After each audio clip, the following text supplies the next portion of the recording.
Hello. And welcome to the ultimate CD/DVD burning tutorial. This tutorial is created in order to guide you through the entire process of burning optical discs. But not only that, because I also help you select the best optical discs which are currently available. In the past there were so many good manufacturers. These days only the CMC Magnetics survived the downfall of the optical disc market, and they have quite a bad reputation for their low quality products. But it doesn't inherently mean that today you can only get your hands on the cheapest and lowest quality CDs or DVDs ever. Since Mitsubishi Chemical Corporation sold their patented AZO technology to CMC Magnetics, the verbatim AZO optical discs survived. CMC manufactures the AZO product line like MCC did. The other optical disc manufacturers nowadays only produce regular quality media. Since Caillou shut down their CD/DVD business, the only premium quality product is verbatim AZO. Anyways, let's begin with the basic informations. In order to burn optical discs, you need a personal computer, which will be PC from now on, or a laptop with a built-in optical drive. Speaking of it, I will show you what that is. Here they are. Without these you can't even begin the process. On the left side you can see internal burners, whereas on the right side you can see an external burner. I will refer to these devices as ODD from now on. And don't forget to acquire some CDs and DVDs so you can burn on them, as this is the exact point of this guide. I don't think they need any introduction, but for those who don't know how they look like, here are some images. They are circular with a small hole on the center to prevent the disc from flying away while they are being burned or read by CD/DVD players. And what about the packages? This is how optical disc packages look like. There are multiple types of packaging like paper and shrink package, but I will only show you the spindle for now, and that we made through the basic stuff about the equipment and the disc packages. Now it's time to fire up burning software. For the next images I will walk to the left so you can see them without me covering. I recommend you two software for burning optical discs. The first one is InkBurn, and the next one is CD Burner XP. Both are amazing software for this purpose. In this tutorial I will use InkBurn. First you have to look at the disc manufacturer's ID. This is a good indicator to its quality. And now I will introduce you the MIDs of the currently available optical media, and will also tell you which one to go for and which one to avoid based on their overall quality. This is our very first MID. All the basic CDs will be manufactured by CMC Magnetics and their quality is horrible, so avoid them if you want to achieve long-term archival. The next is Rytech. Their overall quality is better, so you're free to buy discs from them, but they are not suitable for long-term archival. The next is Moser Bear India. The quality of their discs is quite variable. Some of them will fail as soon as they have been burned, resulting in a coaster, while some are good. And this is our last MID. Mitsubishi Chemical Corporation is the best ever. If you want to archive your data on CDs, then buy their blank media. CDRs use ATIP, which stands for absolute time and pre-groove, to determine who manufactured the disc, but it's not the case with DVDRs.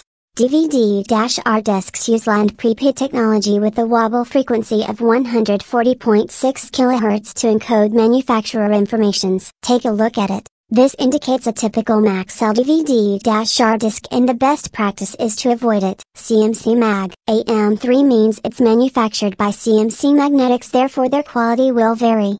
This is an original Maxell creation indicated by the disc's MID. Maxell doesn't product their CDs and DVDs anymore, since they rather ask Rytech or CMC to manufacture for them.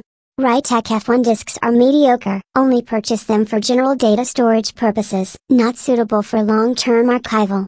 The best bet, MCC03RG20, is created under the Mitsubishi Chemical Corporation patented AZO technology, therefore suitable for long-term archival and general-purpose data storage as well. And finally, let's talk about DVD+R discs. Instead of land prepaid they use ATIP, which stands for address in pre-groove. This method is similar to CDR discs. MCC00400 yet again created under the patented AZO technology, therefore suitable for long-term archival and general-purpose data storage. Now that we made through the different manufacturers and advices, it's time for the actual step of optical disc burning. In our example we will burn Mageia Linux to a DVD-R. Select an action from the InkBurn's splash screen. I will choose Write Image File to Disk. Then click on the folder with the magnifier to select your ISO file. Select the ISO you want to burn. I want to burn the Maggia 9x86_64. You have to insert your disk into the DVD drive. The file size is the reason why it can't be burned onto a CD. For the best results, choose 8x from the right speed list. You start the burning process by clicking on the icon which shows an image file being burned on an optical media, then you will have to wait until it finishes. During the burning process, let's talk about a very useful feature in InkBurn which lets you automatically adjust burn speed based on the disk's MIT. In this example, those DVDs which have the CMC Mag AM3 MIT will be limited to 8x when selecting AWS in the right speed settings before burning.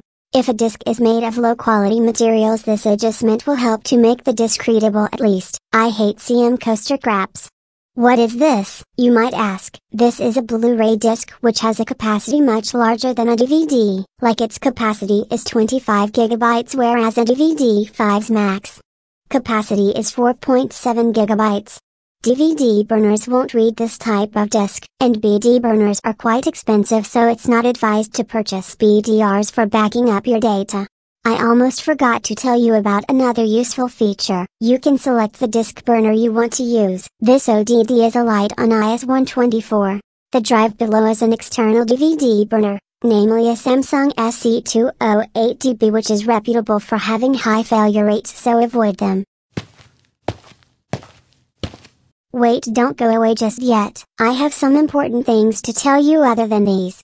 The slower you choose your burner to burn the disk, the better readability, right? No, this is a myth. Higher burn speeds reduce the burn quality, but the lowest speed possible makes things worse, especially when you're about to burn a PS1 game onto a CD. That's because when you choose the lowest speed, the data will be burnt very deeply into the disk's data layer and it will become harder for the laser units to read it. Wait, what laser? You may ask. Let me answer your question.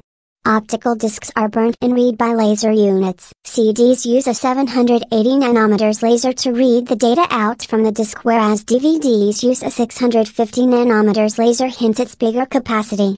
Lasers are designed to move freely, as no CDs and DVDs are perfectly circular. They have slight imperfections, that's why they wobble when using them. And have you wondered how a CD looks like under microscope? Take a look at the image above my head. This is how a CD looks like under microscope. DVDs look like the same, but their holes are smaller. CDs store data in spirals. The intact pieces are lanes, whereas the holes are pits. Lanes represent 0 and pits represent 1. They represent the same in DVD-Rs, but in DVD plus Rs they represent the opposite binary values. Thanks for watching this tutorial video. I was Caillou and I'm signing off. Goodbye.